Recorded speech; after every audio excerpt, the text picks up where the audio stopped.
Hello ladies and gentlemen, this is Blue Maxima, and I'm here checking out Awesome P. Yes, really, that's the name of the game. Don't know why, but... Actually, to be fair, I do know why, because the fact that the protagonist is a P is pretty much the only notable thing about this game. Yeah, I kind of just spoiled the entire video there, didn't I? Let's just hop straight into it. So it says press start, but you don't actually press start, here you press X. Pressing start does nothing. No, I don't know why. There are some settings that you can turn on and off. There's no sound sliders or anything, which some might appreciate. But the two effects that you can actually have turned on are honestly horrendous for more reasons than one. We're going to leave them on for a level or two, but I'm probably going to turn them off eventually because they're probably going to make this YouTube video look like absolute shite. Nevertheless, though, let's actually just go and hop into a level. There is nothing in the way of extra mechanics. No places to buy things, no extra abilities, no boss fights. It's literally just you, the platforming, and blocks that spin on you that don't warn you they're going to spin on you. This is a thing in this game. Those blocks can and cannot spin. Like, there are ones that will spin and there are ones that won't spin. As you can see by this perfect demonstration right here, and there's no way to tell the difference between the two. This is one of a few pain in the ass mechanics in this game. But in case you really couldn't tell, the game is very simple. It's literally just move with the directional buttons, press X to jump. That's all you do. There are no other mechanics whatsoever. Well, I mean, there are, of course, treasures that you can pick up, and they add to your score at the end of the level. However, the most annoying thing about this is that the game doesn't actually track your high score outside the end of the level screen. We'll show you that in a moment. But yes, it is more or less exactly what it looks like, just incredibly simple platforming. Not easy platforming, but simple platforming. And obviously, if I fall, I die. There are no checkpoints. Here's what the stage clear screen looks like. It does give you a score, and it does tell you how quickly you finish the level. But as you can see, it doesn't actually... Well, it tracks the treasures you get, sure, but it doesn't actually track your clear time, and it doesn't actually track your score. Now, tracking your score is actually alright in the grand scheme of things because, well, your score isn't afflicted by your time, so you can't estimate what your score was, but that just makes score completely useless. So what's the point of it? Let's go turn these stupid fucking effects off. Funnily enough, you get back to the screen by pressing start on the world map. No, I don't know why. So this is what the game actually looks like when it's not being completely screwed by stupid effects. Oh, great, it's one of these levels again. Fantastic. So, a few levels in this game actually repeat a certain concept. In this particular case, it's frogs are everywhere. Frogs are the enemies that blow out these bubbles. And they're off screen, so you just have to work your way down while hoping you don't accidentally run into any of them. That's pretty much the entire level in a nutshell. This is like the 4th time I've seen this level.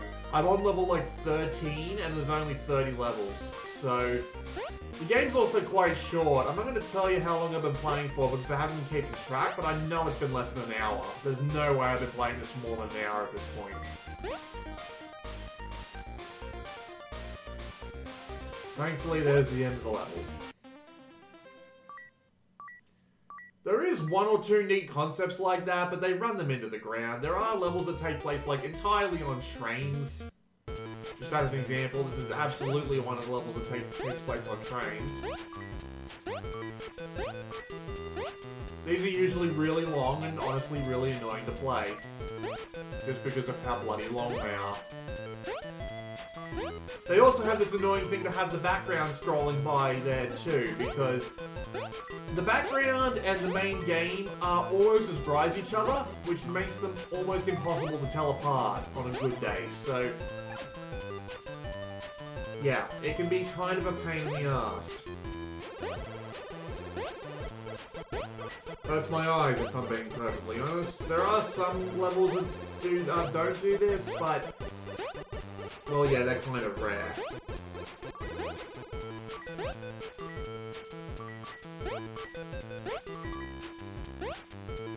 I'm just gonna ramble on about those effects again, because there's something else I want to say about them. This is very clearly styled like a Game Boy game. They got that right, although, you know, not particularly hard to do, but... whatever. The thing about getting Game Boy effects right, though, is that Game Boy games were never actually played on a fucking CRT, so... I'm not going to claim to know why they did CRT effects and on a Game Boy game, because the Game Boy didn't have a bloody CRT. It had a screen that kind of blurred everything as you moved. So I'm not going to claim to know what's going on there, but, well, that is a thing. Oh look, it's a tower level. Yes, these things are common as well. The trophies in the game are very simple. Finish the game's 4 main worlds, which is basically just finish all 30 levels, and finish a certain few of those levels. And by a few, I mean most of them. Like, I'm talking something along the lines of 20 of the levels. Finish 20-something of the levels with all the treasure. And that's pretty much your entire trophy set.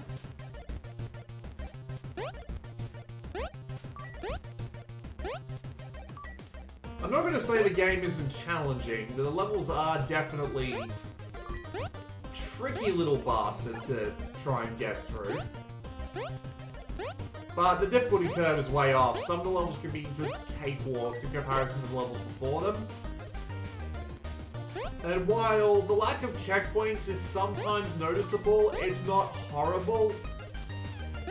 Purely because of the fact that the levels are all so short that you can get back to where you were pretty quickly anyway. The longest level I've played so far was about 2 minutes. So it's not like the game is particularly challenging in that sense.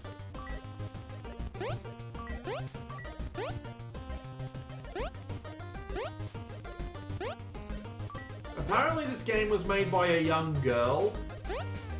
And, like, that's pretty much it. Like, she made it entirely by herself. And I can kind of see that in the sense that these mechanics are very simple, and it feels like that if they'd played more platformers just in general, they would have gone to the effort of adding more mechanics than just moving and jumping.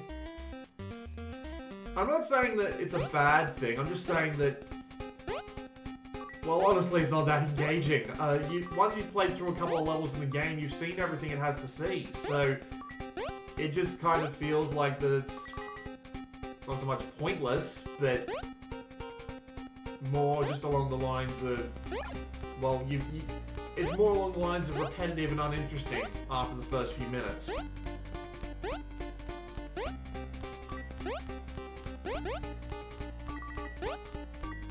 Like, this would be a game that I would, like, this would be the game I'd hand out for free to, like, friends, family, and that sort of thing, right? I just give them all a copy of the game for free and ask them how I did, and they'd probably, if there was anyone who actually played games in the family, they'd probably say something along the lines of, "You've got potential, keep it up, but don't put this one on sale. Just take everything you learned from this game and put it into something better, like not having an absolute eye rape of an effect like that one. Good God, man." Also, you can see that the game's performance actually drops really badly. I think this is probably because of the port and the Vita. This is a sometimes you game, and they aren't known for having very well performing games. So yeah. It's not a bad game. Like, it's not outright terrible. It's just uninteresting. Doesn't do anything particularly new. I only think it's really got going for it is that it is actually relatively difficult, and yeah, that's pretty much all it's got. Which is not a bad thing, it's just, well, considering that we've got games like Super Meat Boy that do the whole incredibly difficult thing much better than this one is just not special in any particular sense. And yeah, it looks like that the performance issues are going to make this almost impossible to bloody finish. Jeez Louise. I've seen the performance get not great, but not that bad. This is something new to me. We'll see if we can finish this level and then we'll call an end to the video because it doesn't need to be much longer than this. You've literally seen everything the game has to offer at this point. There is nothing more new here for you.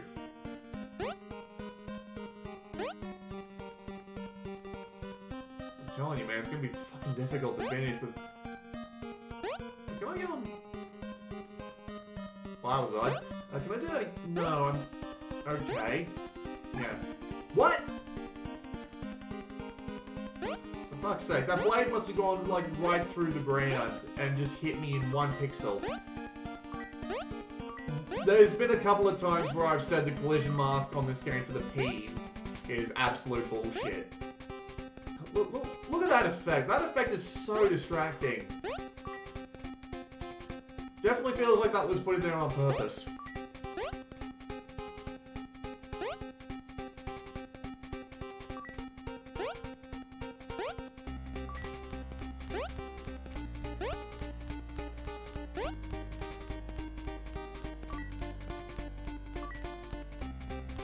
I always forget about that damn second blade.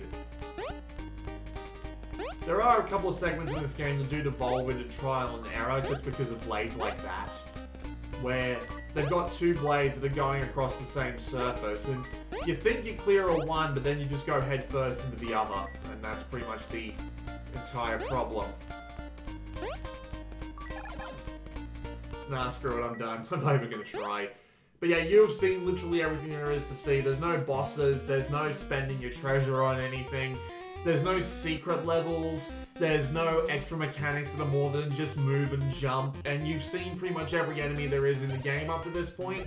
You've also seen pretty much every type of level there is. You've seen the long horizontal ones, you've seen the ones where you have to go down while avoiding a bunch of bubbles, you've seen the ones where where it's set in like dungeons or something. Yeah, you've seen all of that. You've seen everything this game has to offer, which is why I'm going to say that I don't recommend it, because if you can see everything a game has to offer within 5 minutes, it's probably not going to be more fun for the hour or so you'll need to clear it. And then again, you're also probably going to need a lot more time in order to go through every level collecting every piece of treasure, which is the platinum. Which is the requirement for platinum. So yeah, there you go. This has been Blue Maxima, and I will see you all next time.